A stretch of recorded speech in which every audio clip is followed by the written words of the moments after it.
Does sleep really affect our heart? Heart એ સૌથી powerful muscles છે. કેમ? કારણ કે every second, every minute, every day continuously beat કરે છે. હાર્ટ કન્ટિન્યુઅસલી નોનસ્ટોપ કામ કરે છે. ઓબ્વિયસલી એને પણ રિલેક્સેશનની જરૂર પડે છે. ડેઇલી નાઇટમાં હાર્ટ રેટ અરાઉન્ડ 20-30% ઓછો થાય. દેટ મીન્સ કે હાર્ટ રિલેક્સ થાય. હાર્ટને રિલેક્સેશન આપવા માટે 8 hours of uninterrupted sleep is must. Does coffee really help or harm our heart? ઇન્ડિયામાં કોમન મિથ છે કલ્ચર્સથી કે ચા અને કોફી એ હાર્મફુલ વસ્તુ છે. Coffee without sugar or without milk is actually helpful to heart, liver and other organs. 1 કે 2 drink moderate અમાઉન્ટમાં ડેઇલી લેવાથી કોફી બોડીને ડિટોક્સિફાય કરે છે. Coffee in moderate amount is good. Excess amount of coffee with energy drink is very harmful. Does diabetes really means I'll get a heart attack? Sugar 200 plus જેટલી પણ રહેતી હોય એ even every second damages our heart. અનકન્ટ્રોલ્ડ sugar નર્વ્સને continuous damage કરે છે. એના લીધે થાય એ કે જ્યારે પણ એટેક આવે ત્યારે એમને પ્રોપર જે હાર્ટ એટેકમાં સિમ્ટમ્સ હોય, ચેસ્ટ પેઇન થવું, લેફ્ટ આર્મ, શોલ્ડર પેઇન, જો પેઇન કે એપિગેસ્ટ્રિક પેઇન ઓછા ફીલ થાય છે. એને સાયલન્ટ એટેક કહેવાય. એટેક આવે બતાવ્યું નહીં એટલે ધીમે ધીમે હાર્ટ એકદમ વીક થઈ જાય, પહોળું થઈ જાય. US FDA stance versus Indian stance, and our Indian ones are unsafe. The most important thing about putting stent is not about stent. એટલે સ્ટેન્ટ ઇમ્પોર્ટન્ટ નથી, વધારે ઇમ્પોર્ટન્ટ છે કે એને કઈ જગ્યાએ પ્લેસ કરવામાં આવે છે, ત્યાંની વેસલની ક્વોલિટી કેવી છે, ડૉક્ટરની મેથડ્સ કેવી છે, ટાઈમ કન્ઝ્યુમિંગ છે કે નહીં, અને સેકન્ડલી ટાઈમસર મૂકવામાં આવે છે કે નહીં. The importance is time and quality of doctors.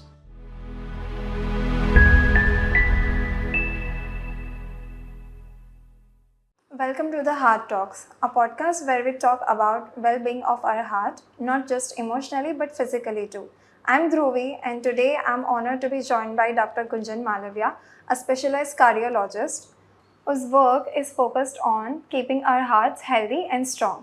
So, Dr. Malavia, please introduce yourself. Thank you. I'm Dr. Gunjan Malavia, DM Interventional Cardiologist, practicing at Surat, Adajan. My hospital is Malavia Advanced Heart Care, and I practice at multiple multi-specialty hospital in Surat. So, our today's topic will be coffee, sleep, and samosa that secretly controls our heart. And our first question is, does sleep really affect our heart? Thank you. So basically, sleep is very respected question, and ઘણી વખત બહુ જ લોકોને common question હોય છે કે slip માટે શું કરવું જોઈએ અને કેવી સ્લીપ હોય છે, મારું હાર્ટ એકદમ હેલ્ધી રાખવું છે. તો let's start with the physiology. Heart એ સૌથી પાવરફુલ મસલ્સ છે. કેમ? કારણ કે every second, every minute, every day continuously beat કરે છે. બીજા બધા પાવરફુલ મસલ્સ બોડીમાં વચ્ચે કામ કરે, થાકી જાય, સ્ટોપ થાય, રિલેક્સ થાય અને બેટર થાય. હાર્ટ કન્ટિન્યુઅસલી નોનસ્ટોપ વર્ક કરે છે. ઓબ્વિયસલી એને પણ રિલેક્સેશનની જરૂર પડે છે. હવે એ કેવી રીતે રિલેક્સ થાય છે? Let's get the physiology. Daily નાઇટમાં હાર્ટ રેટ અરાઉન્ડ 20-30% ઓછો થાય. દેટ મીન્સ કે હાર્ટ રિલેક્સ થાય. Secondly, blood pressure 20-30 millimetre of mercury drop થાય. અગેન આ પણ એક રિલેક્સેશનનો મેથડ છે. સેકન્ડલી, હાર્ટની અંદર બ્લડ વેસલ્સ હોય છે કે જે હાર્ટને બ્લડ સપ્લાય આપે છે. આ એ જ નસ છે કે જેનામાં બ્લોકેજ થાય તો હાર્ટ એટેક આવે. સિમિલરલી આમાં પણ જ્યારે પણ હાર્ટ રિલેક્સ થાય, હાર્ટબીટ ઓછી થાય, હાર્ટ સ્ટોપ થાય ત્યારે બ્લડ સપ્લાય નોર્મલ થાય અને એ પણ રિલેક્સ થાય છે. સો બેઝિકલી આને પ્રોપર હાર્ટને રિલેક્સેશન આપવા માટે 8 hours of uninterrupted sleep is must. એવું કહેવાય છે કે જો તમે 8 કલાક ડેઇલી ઊંઘતા હો તો તમારા જીવનના એટલીસ્ટ 10-15 વર્ષ તમે એક્સ્ટ્રા જીવી શકો છો. સો બેઝિકલી સ્લીપ અને રૂટીનલી આપણે આજકાલની લાઈફમાં આ સ્લીપ કેમ આટલી જરૂરી છે? મોડર્ન લાઈફસ્ટાઈલ એકદમ જ ફાસ્ટ થઈ ગઈ છે. It is very stressful. આપણે એને મોબાઈલ સાથે કમ્પેર કરીએ તો મોબાઈલમાં શું થાય છે કે આપણે કન્ટિન્યુઅસલી મોબાઈલ સ્ક્રીન ટાઈમ ચાલુ હોય, સ્ક્રોલ કરીએ, સોશિયલ લાઈફ જોતા હોઈએ, મેલ્સ જોતા હોઈએ, કન્ટિન્યુઅસલી ચાલુ હોય. વચ્ચે આપણે એને ચાર્જ કરીએ છીએ. દેટ ઇઝ લાઈક કે એનર્જી ડ્રિંક આપણે લઈએ છીએ. અને એટ ધ નાઇટ ઇવનિંગમાં મોસ્ટલી આપણે એકવાર ફોન ચાર્જ કરીએ છીએ. હાર્ટને સેમ વસ્તુની જરૂર પડે છે. હાર્ટ કન્ટિન્યુઅસલી વર્ક કરે છે. તમે ઘણી વખત દોડતા હો તો હાર્ટ ફાસ્ટ બીટ કરે છે ચાર્જમાં રહ્યું. હવે એને કંઈ પણ ટાઈપનું રિલેક્સેશન આપવા માટે એક જ વસ્તુ છે સ્લીપ. સો મોબાઈલ ફોનની જેમ હાર્ટને પણ સ્લીપની સેમ જરૂર છે. મોબાઈલ ફોન ચાર્જ નહીં કરશો, બંધ થઈ જશે, બીજા દિવસે યુઝ નહીં થાય. હાર્ટ પણ રિલેક્સ ચાર્જ નહીં કરશો, સ્લીપ નહીં મળશે, એ સ્ટોપ થઈ શકે છે. So to keep your heart healthy, you should sleep well at least 8 hours a day. Okay, so our next question is, does coffee really help or harm our heart? Great question. So again આપણે coffee લઈએ છીએ અને સાથે સાથે common question છે આજકાલના generation કે young પીપલની અંદર કોફી ઇન્ટેક ઘણો વધારે છે. અને ઇન્ડિયામાં કોમન મિથ છે કલ્ચર્સથી કે ચા અને કોફી એ હાર્મફુલ વસ્તુ છે. તો let's break the myth. Science એવું કહે છે કે coffee without sugar or without milk is actually helpful to heart, liver and other organs. કઈ રીતે? 1 કે 2 ડ્રિંક મોડરેટ અમાઉન્ટમાં ડેલી લેવાથી કોફી બોડીને ડિટોક્સિફાય કરે છે.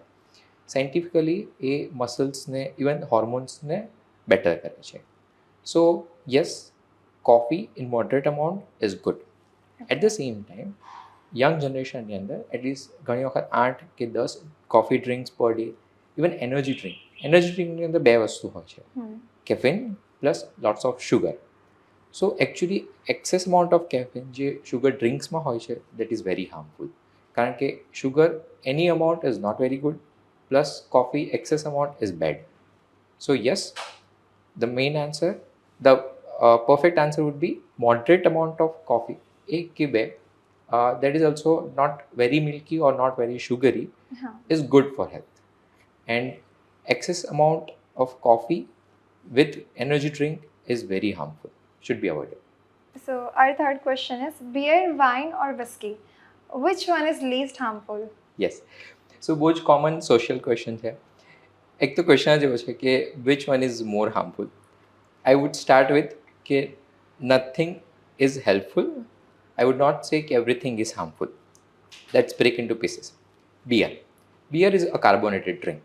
So daily consumption of beer is never accepted. કારણ કે એની અંદર ઘણું બધું કાર્બોહાઈડ્રેટ હોય છે.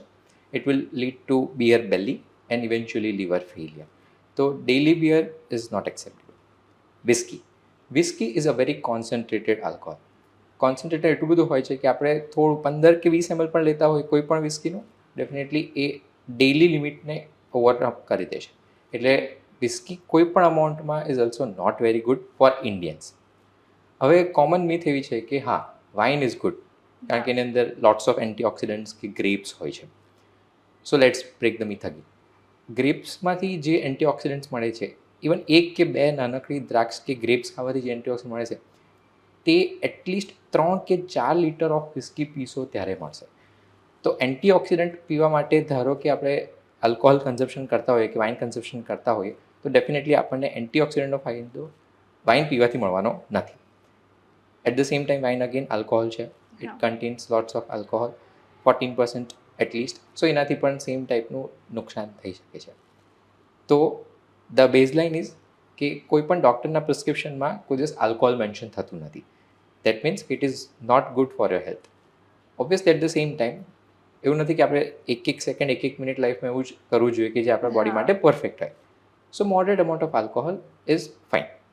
આઉટ ઓફ ઇન્ડિયા એટલે કે વર્લ્ડમાં less than 1 drink for women or up to 2 drinks for men is acceptable.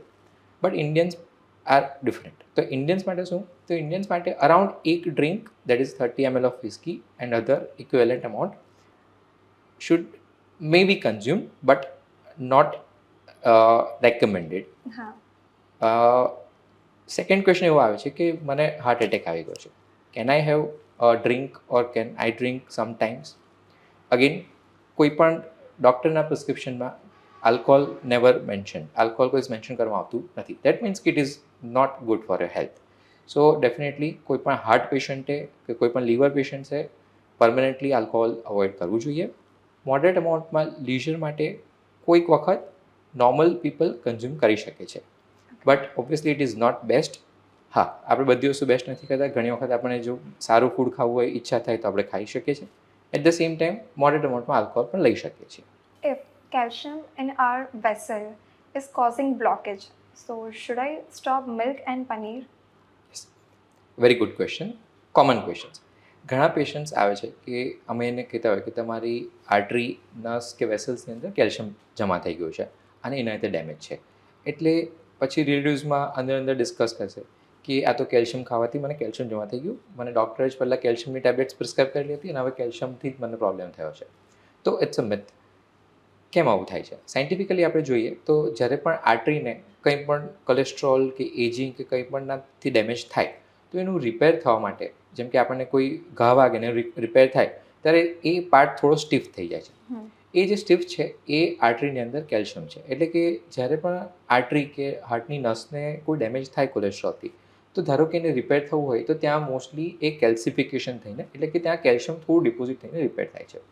So it is not very pathological. A part and parcel of ageing અથવા ઉંમર કહી શકાય છે. આ વસ્તુને ખોરાકના અથવા કે ફૂડના કેલ્શિયમ સાથે કોઈ જ લેવા દેવા નથી. મિલ્ક કે એમાં લીધેલું કેલ્શિયમ એ ડેફિનેટલી હેલ્પફુલ છે. મોડરેટ અમાઉન્ટમાં કેલ્શિયમ રિક્વાયર્ડ છે. એ આપણા બોન્સ, ટીથ અને અધર બોડી ઓર્ગનના હેલ્થ માટે બહુ જ જરૂરી છે. કેલ્શિયમ સપ્લિમેન્ટ્સ જો ડૉક્ટર દ્વારા પ્રિસ્ક્રાઇબ કરવામાં આવે તો એ હાર્ટમાં કોઈ દિવસ ડિપોઝિટ થતા નથી. સો હાર્ટમાં કેલ્શિયમ અથવા કેલ્સિફિકેશન થવું, it is not related to the food intake. It is definitely related to ageing process or degeneration or may be sometimes healing process. So calcification અથવા કેલ્શિયમ ખાવું એ હિતાવહ છે, એ અવોઇડ કરવું જરૂરી નથી. Why Indians are getting heart attacks at younger age than a Western culture? Very good questions. Yes, Indians are getting heart attack at very young age. બહુ જ common છે. અને ઘણાને ક્વેશ્ચન થાય કે અમે લોકો તો બધું ધ્યાન રાખીએ છીએ, વેઇટ સારું છે, બધું જ કામ રેગ્યુલર કરે, તો પણ અમને હાર્ટ એટેક આવે છે. તો આપણે બેઝિકથી જોઈશું. ઇન્ડિયન્સ જીનેટિકલી હાર્ટ એટેક ઇન્ડિયનમાં વહેલા આવે છે. એ જીનેટિકલી છે. એનું રીઝન છે એક LPA, લાઇપોપ્રોટીન A, એક ટાઈપનું કોલેસ્ટ્રોલ છે કે જે ફેવિકોલની જેમ એકવાર હાર્ટની આર્ટરીની અંદર ચોંટી જાય અથવા ત્યાં એકવાર સ્ટિક થઈ જાય તો ત્યાંથી રિમૂવ કરવો એટ પ્રેઝન્ટ ઇમ્પોસિબલ છે. હવે આ LPA એ ઇન્ડિયન્સમાં બહુ જ વધારે હોય છે. બેઝિકલી ઇન્ડિયનની અંદર LPA વધારે કોમન છે. એક આ રીત. બીજું, ઇન્ડિયન્સના હાઇટ પ્રમાણે ઇન્ડિયન્સની હાર્ટની વેસલ્સ અથવા તો નસો નાની હોય છે. એટલે એના લીધે સ્મોલ વેસલ્સ હોવાના લીધે એટેકના ચાન્સીસ વધી જાય છે. કેમ? કારણ કે જો વેસલ્સ નાની હોય અને એની અંદર ધારો કે 50% બ્લોક થાય તો એ અમેરિકન્સને એના કરતાં રિલેટિવલી વધારે લાગશે. આપણી નસ નાની છે પણ ખાલી 50% બ્લોક થઈ તો પણ એ રિલેટિવલી વધારે થશે, એટલે ફ્લો હેમ્પર થશે, એટલે બ્લોક વધારે લાગશે.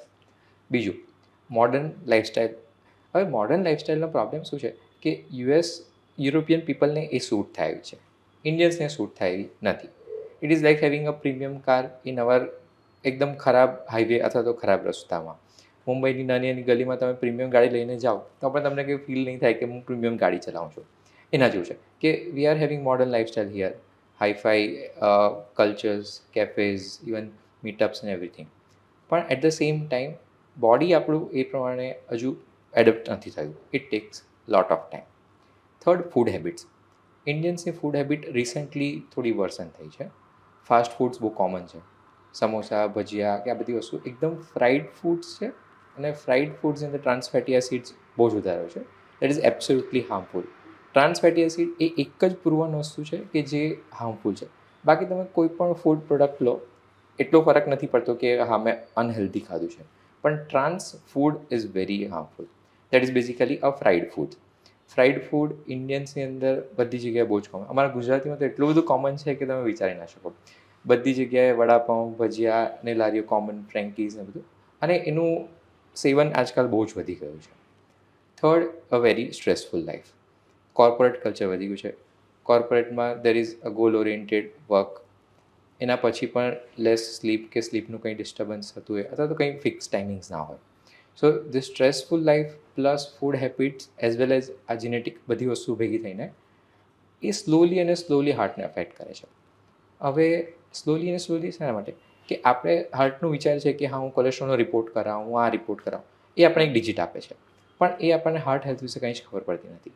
હાર્ટ હેલ્થ આપણને એવરીડે રૂટીનમાં આપણે શું કરે છે તેની ઉપર છે. સ્ટ્રેસ, ફૂડ્સ, આ એક વસ્તુ એક મિનિટ આપણા હાર્ટને અફેક્ટ કરે છે. સો જેટલું લેસ સ્ટ્રેસફુલ હશે, જેટલું બેટર ફૂડ હશે, better food in the sense આપણે કલ્ચર પ્રમાણે કોઈ પણ ટાઈપના રોટી, સબ્જી અથવા તો રોટલા ને બધું બહુ જ પરફેક્ટ છે. ઘી ઇઝ ઓલ્સો વેરી ગુડ. ઘી જે શુદ્ધ ઘી દૂધમાંથી ઘરે બનાવવામાં આવે તે બહુ જ સારી વસ્તુ છે. સો બેઝિકલી આપણું ઓલ્ડ કલ્ચર જે હતું તેમાં લોકો આરામથી 70, 80, 100 વર્ષ જીવતા હતા, જો એ લોકોને કોઈ બીજો રોગ ના આવે તો. That should be followed. એટલે બેઝિકલી પ્રિવેન્શન માટે healthy lifestyle, that is good food, very good sleep, less stressful lifestyle, and simple life. That is protective for our health. Okay, so our next question is, does diabetes really means I'll get a heart attack? Good question. So આ કેમ question બધાને commonly આવે છે કારણ કે India is capital of diabetes. Even વર્લ્ડમાં જેટલા પણ ડાયાબિટીસ છે એમાંથી 25% are Indian, may be 20 to 25% are Indian. અને પ્રોબ્લેમ એ છે કે આપણે ત્યાં ડાયાબિટીસ અથવા શુગર કંટ્રોલ માટે લોકો બહુ વધારે ધ્યાન રાખતા નથી અથવા તો એજ્યુકેશન ઓછું છે. ડાયાબિટીસનો પ્રોબ્લેમ શું છે કે ધારો કે શુગર તમારે એટ પ્રેઝન્ટ 250 કે 300 આવી કે લાઈક 300, 350, 400 કંઈ પણ વેલ્યુ આવી, એનાથી કોઈ સિમ્ટમ્સ નહીં આવશે. ડાયાબિટીસના સિમ્ટમ્સ ક્યારે આવશે કે જ્યારે શુગરની વેલ્યુ કન્ટિન્યુઅસલી 400 કરતાં વધારે હોય અથવા તો 100 કરતાં બહુ ઓછી હોય, ત્યારે જ સિમ્ટમ્સ આવે છે.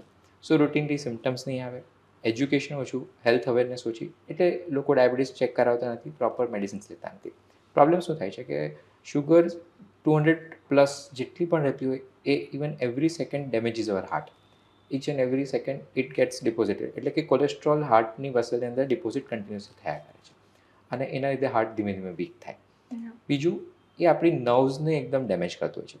અનકન્ટ્રોલ્ડ શુગર નર્વ્સને કન્ટિન્યુઅસ ડેમેજ કરે છે.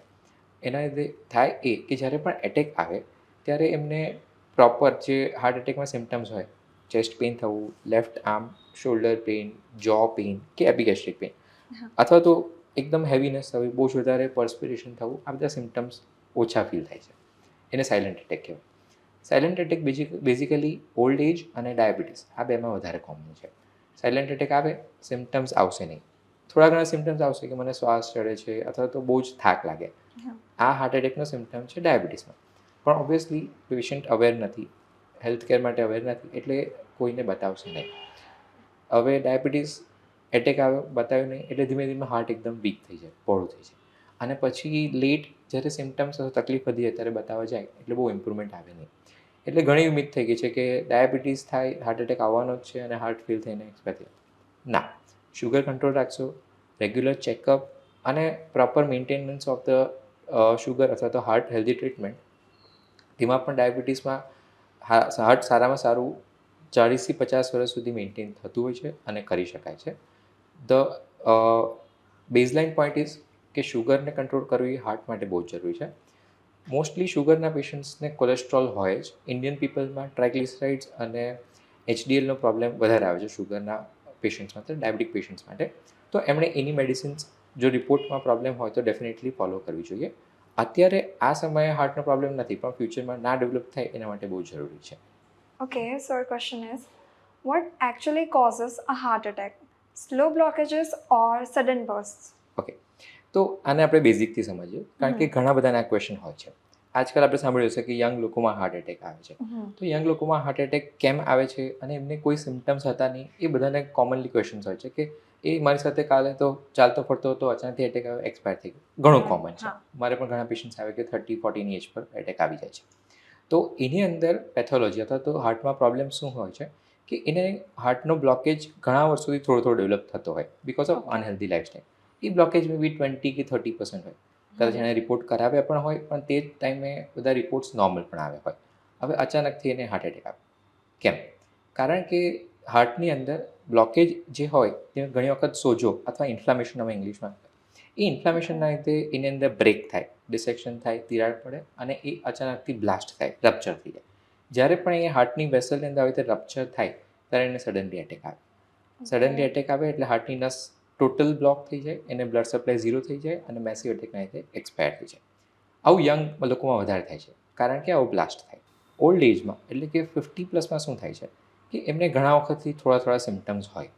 એ લોકો વોક કરે તો છાતી ભારે ભારે થઈ જાય અથવા તો કઈ સ્ટેર્સ ક્લાઇમ્બ કરે તો છાતી ભારે ભારે થઈ જાય. આવું કેમ? કારણ કે એમને over the period of time નસની અંદર કોલેસ્ટ્રોલ ડિપોઝિટ થતો હોય તો બ્લોક જમા થતો હોય, એ સ્લોલી ઇન્ક્રીઝ થાય. એની અંદર કોઈ દિવસ બ્લાસ્ટ નહીં થાય, એની અંદર કોઈ દિવસ તિરાડ નહીં પડે. અને હવે અચાનકથી એ બ્લોકેજ એટલો સિગ્નિફિકન્ટ થઈ જાય, એટલો બધો વધી જાય કે એનાથી બ્લડ સપ્લાય હેમ્પર થાય અથવા તો હાર્ટને બ્લડ ફ્લો નથી મળતો. બિકોઝ ઓફ ધીસ ઇનસફિશિયન્સી, એટલે કે આ બ્લડ સપ્લાય જ્યારે બી ઓછો થાય, નથી મળતો, ત્યારે એમને ધીમે ધીમે સિમ્ટમ્સ આવે અને એટેક આવે. તો હા, હાર્ટ એટેક બંને રીતે આવે છે. સડન બ્લાસ્ટ અથવા તો બ્લોકેજનું રપ્ચર થવું એના લીધે કોમનલી યંગ લોકોમાં આવે છે, એના લીધે સડન મેસિવ થાય છે અને ઓલ્ડ એજમાં સ્લોલી થાય છે. તો આપણે શું કરી શકીએ? બેઝિકલી એવું નથી કે આની અંદર વધુ વારંવાર રિપોર્ટ કરાવવાથી આપણને મળી જશે. ઘણી વખત આ સડન બ્લાસ્ટ એક દિવસ પહેલાં રિપોર્ટ કરાવ્યા હશે તો પણ થઈ શકે છે. સો એને ઇમ્પોસિબલ છે એટ પ્રેઝન્ટ કોઈ પણ મેથડથી ઇવેલ્યુએટ કરવું. આપણે શું કરી શકીએ? Heart healthy lifestyle. Heart healthy lifestyle basically ઓછામાં ઓછું stress, better food, best food, routine checkups definitely is advisable and best is to keep your life stress free. What exactly happens in heart failure? Good question. So આપણે કોઈ પણ doctor પાસે જઈએ તો ઘણી વખત સાંભળતા હોય છે કે તમને હાર્ટ પહોળું થઈ ગયું છે, હાર્ટ વીક થઈ ગયું છે, અથવા તો મેડિકલ સાયન્ટિફિક ટર્મમાં હાર્ટ ફેલ થઈ ગયું છે કે હાર્ટ ફેલિયર થયું છે. હાર્ટ ફેલ થયું છે એનો મતલબ એવું નથી કે હા આપણે એકદમ હાર્ટ ફેલ થઈ ગયું છે, હાર્ટ સ્ટોપ થઈ ગયું છે અને હવે કામ કરશે નહીં, એવું નથી. જેવી રીતે કેન્સરમાં આપણે કોમનલી સાંભળ્યું છે કે 4 સ્ટેજ હોય છે, એવી રીતે હાર્ટ ફેલિયરના પણ 4 સ્ટેજ હોય છે. જનરલી સ્ટેજ 1 અથવા સ્ટેજ 2 કે જેની અંદર પેશન્ટને આપણે કહીએ કે હાર્ટ ફેલ તો થઈ ગયું છે પણ હજુ તો એકદમ માઇલ્ડ અથવા તો માઇનર સ્ટેજ પર છે. આ એટ પ્રેઝન્ટ એરા આ સ્ટેજની એટલી બધી સારી મેડિસિન્સ અવેલેબલ છે કે પેશન્ટ નોર્મલ કે બીજા જેટલું જીવી શકે એટલું રેગ્યુલર અથવા સારી લાઈફસ્ટાઈલ અને સારી રીતે જીવી શકે છે. પણ મેન્ટેનન્સ એટલે કે દવા ટાઈમસર લેવી બહુ જરૂરી છે, હાર્ટ હેલ્ધી લાઈફ મેન્ટેન કરવી જરૂરી છે અને હાર્ટનું હેલ્થ કોમનલી બધી વસ્તુઓ ધ્યાન રાખીને જરૂરી છે. હવે what is heart failure? Heart ફેલિયરનું ઘણી વખત બે અલગ અલગ ટર્મ કહેવામાં આવે છે કે હાર્ટ પહોળું થઈ ગયું છે અને બીજું હાર્ટ પહોળું નથી થયું પણ હાર્ટ એકદમ સ્ટીફ થઈ ગયું છે. તો આને આપણે નોર્મલ આપણી લેંગ્વેજમાં સમજવાની ટ્રાય કરીએ.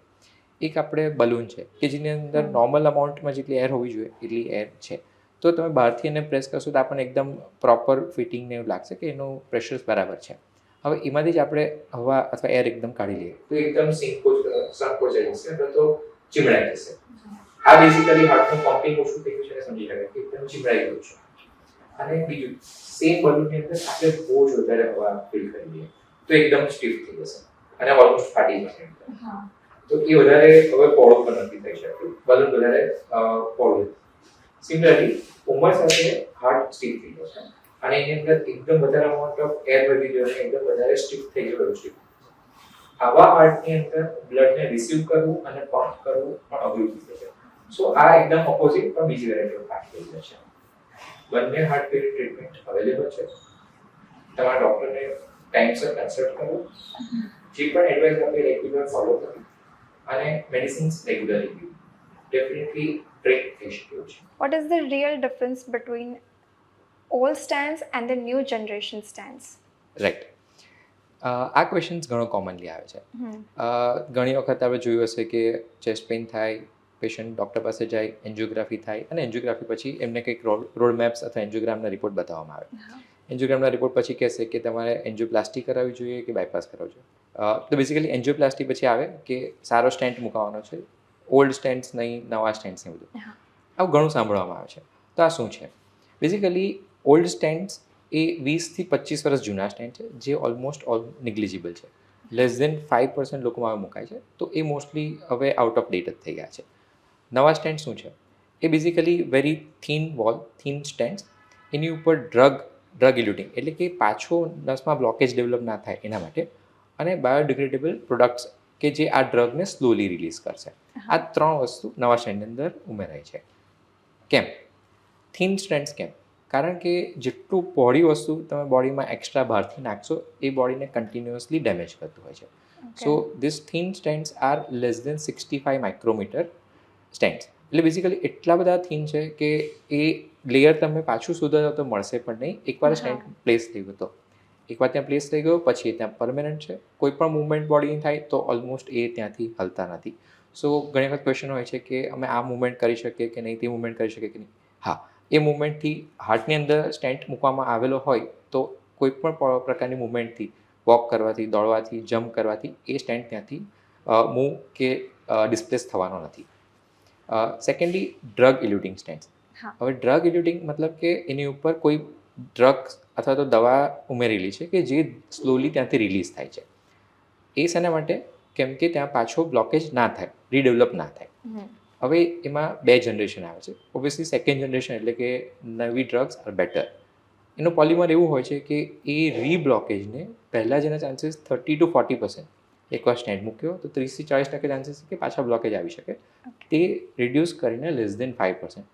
તો that is an very excellence in our science કે જે પહેલાં 30-40% થતું હતું એમાં જ આપણે નવું રિસર્ચ કરીને <5% થયું છે. So obviously new generation drug eluting stents are good, very less harmful. જો એને ટાઈમસર મૂકવામાં આવે તો હાર્ટ 100% રિકવર થઈ જાય છે. So the most important here is કે સ્ટેન્ડ મૂકવાથી તકલીફ થાય ના, ટાઈમસર સ્ટેન્ડ મૂકવાથી હાર્ટ 100% રિકવર થઈ શકે છે. અને આમાં સૌથી ઇમ્પોર્ટન્ટ સ્ટેપ બાય સ્ટેપ બધી વસ્તુ છે. ટાઈમસર, the best doctor, the given treatment with stent. સ્ટેન્ટની બ્રાન્ડનું બહુ ઇમ્પોર્ટન્સ હોતું નથી. Okay, next question is US FDA stents versus Indian stents, and our Indian ones are unsafe. Okay, good question. So basically આવું કેમ ક્વેશ્ચન્સ આવે છે?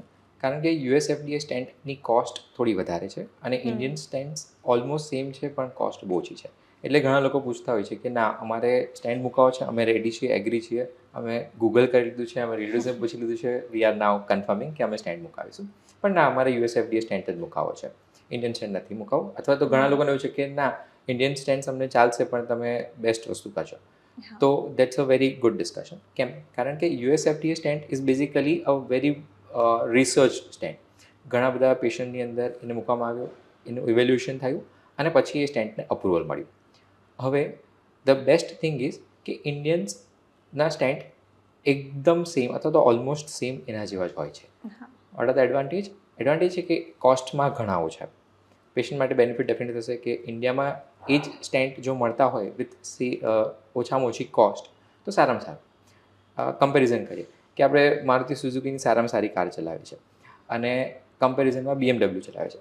હવે ઓબ્વિયસલી આપણે એકવાર યુઝ ટુ થઈશું કાર સાથે તો આપણને એવું લાગશે કે કાર બંને ઓલમોસ્ટ સેમ જેવી છે, ફીચર્સ બધા છે, કાર સારામાં સારી ચાલે છે.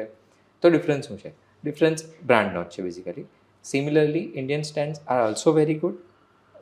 The most important thing about putting stent is not about stent. એટલે સ્ટેન્ટ ઇમ્પોર્ટન્ટ નથી, વધારે ઇમ્પોર્ટન્ટ છે કે એને કઈ જગ્યાએ પ્લેસ કરવામાં આવે છે, ત્યાંની વેસલની ક્વોલિટી કેવી છે, ડૉક્ટરની મેથડ્સ કેવી છે, ટાઈમ કન્ઝ્યુમિંગ છે કે નહીં, અને સેકન્ડલી ટાઈમસર મૂકવામાં આવે છે કે નહીં. So instead of quality of stent કે US FDA brand, the more important is the timing of the stent, quality of vessels, એના પછી ફોલોઅપ, મેડિસિન્સ, રેગ્યુલર ધ્યાન, હાર્ટનું હેલ્થ તમે કઈ રીતે રાખો છો તે. સ્ટેન્ટ એ ખાલી સ્કેફોલ્ડ છે, નસનો બ્લોક ક્લિયર કરે છે. એકવાર બ્લોક ક્લિયર થઈ ગયો પછી તો એ ત્યાં સ્ટેન્ટ પરમનન્ટ રહેવાનો છે, બ્લડ સપ્લાય કન્ટિન્યુઅસ રહેશે. તો to maintain this blood supply cholesterol free અથવા તો પાછું બ્લોકેજ ના થાય એના માટે બાકી બધી ઇમ્પોર્ટન્ટ મેથડ્સ છે. સો યુએસ એફડીએ અથવા તો Indian stent brand doesn't make much difference. The importance is time and quality of doctors. Okay, so our next question is bypass better than the stents? Very good question. Again a very curious question. ઘણી વખત આપણે સાંભળતા હોય છે કે એક પેશન્ટને stent મુકાવ્યો હતો અને એક પેશન્ટને બાયપાસ કર્યો. ઓલમોસ્ટ સેમ ઘરમાં છે એવું પણ પોસિબલ થાય ઘણી વખત. અને જેને બાયપાસ કરાવેલું હતું એને છેલ્લા 10-15 વર્ષથી કોઈ તકલીફ નથી થઈ. અને ઘણી વખત એવું પણ કે ના, અમે સ્ટેન્ટ મૂક્યું એના પછી મને કોઈ જ તકલીફ નથી. તો there are difference of opinion કે ના, બાયપાસ કરાવવું જોઈએ, સ્ટેન્ટ કરાવવું જોઈએ. Vote are the advantages and disadvantages? Simple ભાષામાં બાયપાસ એટલે શું? આપણે કોઈ જગ્યાએ કોઈ 4 રસ્તા પર બહુ બધા ટ્રાફિક જામ થાય છે. સિમ્પલ વે છે, એક મોટો ફ્લાયઓવર ત્યાંથી મૂકીને બધો ટ્રાફિક બાયપાસ કરી દે. સેકન્ડ, એ જ ટ્રાફિકને મેનેજમેન્ટ બેટર કરીને ટ્રાફિક ક્લિયર કરે. સો ફર્સ્ટ ઇઝ બાયપાસ અને સેકન્ડ એક્ઝામ્પલ છે તે સ્ટેન્ટનું છે કે ત્યાં જે ટ્રાફિક જામ છે આપણે ક્લિયર કરીને એક સ્ટેન્ટ પ્લેસ કરે. તો એડવાન્ટેજીસ શું છે? બેઝિકલી સ્ટેન્ટ પ્લેસમેન્ટ કે ત્યાંથી ટ્રાફિક જામ ક્લિયર કરવું એકદમ સિમ્પલ છે, શોર્ટ ટાઈમમાં થઈ જાય છે, એની અંદર વધારે પેઇન કે એવું કંઈ થતું નથી સ્ટેન્ટ પ્લેસમેન્ટમાં. What are the advantages of bypass? કે જ્યારે બહુ લાંબો ટ્રાફિક જામ હોય, મલ્ટિપલ જગ્યાએ બ્લોકેજ હોય, મલ્ટિપલ ટ્રાફિકને 4 રસ્તા પર આવતા હોય તો તમે એક મોટો ફ્લાયઓવર કરીને બધા ક્લિયર કરી શકો છો. તો બાયપાસમાં સિમિલરલી જ્યારે પણ મલ્ટિપલ નસમાં વધારે બ્લોકેજીસ હોય ત્યારે બોડીની એક્સ્ટ્રા નસ બાયપાસ કરીને ફ્લાયઓવર મૂકીને ત્યાં કરી શકાય છે. તો બેઝલાઇન ઇઝ કે જો પેશન્ટને વધારે બ્લોકેજ હોય, ડાયાબિટીસ હોય તો બાયપાસ ઇઝ બેટર. પણ જો એવું હોય કે ના, શોર્ટ એક જ જગ્યાએ તકલીફ છે, 4 રસ્તા પર બ્લોકેજ છે તો સ્ટેન્ટ્સ આર બેટર. બંનેના રિઝલ્ટ આમ કમ્પેરિઝનમાં જોવા જાઓ તો પેશન્ટ પ્રોફાઇલ વાઇઝ સારામાં સારા હોય છે. So it should be not taken the choice જે છે એની તમારા પર નહીં, પણ જો ડૉક્ટર એડવાઇસ કરે એ ફોલો કરવી બેટર છે. આપણે ચોઇસ કરવા કરતાં જો ડૉક્ટર એ આપણને ઓપ્શન્સ આપશે તો એ ચૂઝ કરવું બેટર છે. This conversation truly reminded us how it is important to take care of our heart, both physically and emotionally. Thank you so much. Thank you.